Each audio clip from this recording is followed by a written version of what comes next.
The Whispering Winds of Opar. In the remote village of Opar, nestled within the dense, emerald forest of East Africa, whispers of ancient magic flowed through the air like the gentle breeze that rustled the leaves.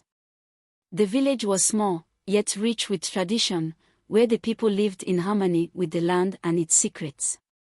Nia, a woman of striking beauty and fierce independence, had always felt a deep connection to the forest.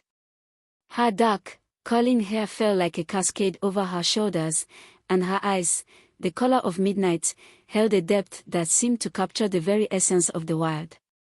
She was known in the village as a healer, someone who could commune with the spirits of the earth to bring about cures and protection.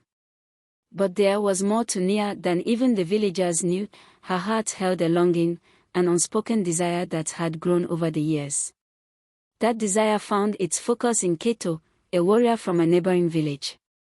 Kato was a man of strength and mystery, his body sculpted by years of battle and his mind sharpened by the wisdom of the elders. His skin was the deep brown of rich soil, his eyes piercing and intense. He had come to Opar to seek counsel from the village's elders, but his true reason for the visit was something more personal. He sought Nia, drawn to her by tales of her power and beauty. Their first meeting was electric. Nia had been gathering herbs by the river when she sensed his presence. She turned to find Kato standing a few feet away, his gaze fixed on her with a mix of admiration and something deeper, something primal. They exchanged few words, but the air between them buzzed with unspoken promises and shared desires. Over the following days, Kato found reasons to visit Nia, each time their connection growing stronger.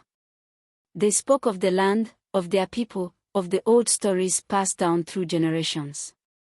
But beneath the surface of these conversations was a growing tension, a pull that neither could ignore.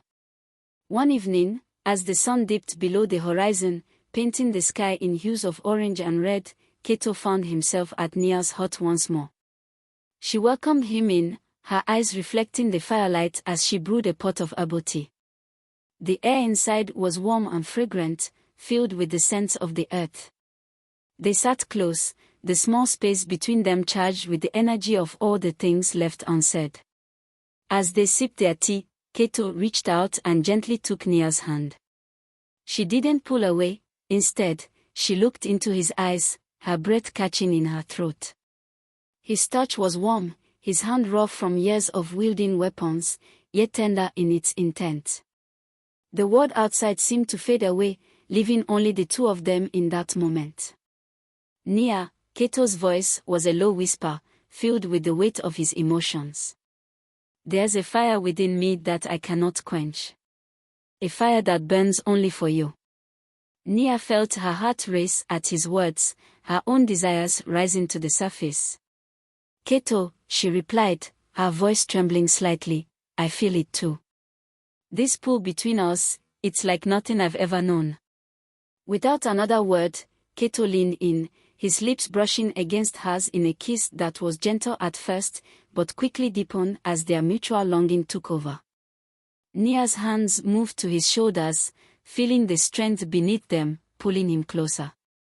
The kiss was a release, a surrender to the passion that had been building between them for days. As they broke apart, their breaths coming in short, ragged gasps, Kato rested his forehead against Nia's. I've wanted this, wanted you, since the moment I saw you, he murmured. Nia smiled, her hands caressing his face, tracing the strong lines of his jaw. Then take me, Kato. Let us be together in the way our hearts demand. The fire crackled in the background as they moved together, their bodies fitting perfectly as if they were made for each other. They explored each other with a hunger that had been kept at bay for too long, their touches growing more urgent, more desperate. In that small hut, surrounded by the warmth of the fire and the whispering winds outside, they found solace in each other.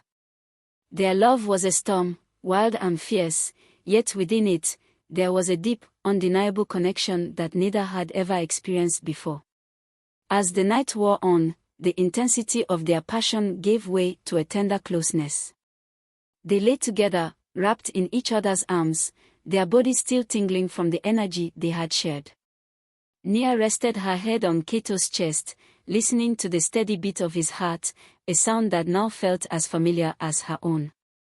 The whispering winds outside seemed to carry their own secrets, and in that moment, Nia and Kato knew that their union was more than just a meeting of bodies, it was a merging of souls, a bond that would endure beyond the physical realm. As dawn broke, casting a soft light over the land, they knew that the path ahead would not be easy. But together, they were stronger, united by a love that had been written in the stars, carried by the winds, and ignited by the fires of their hearts.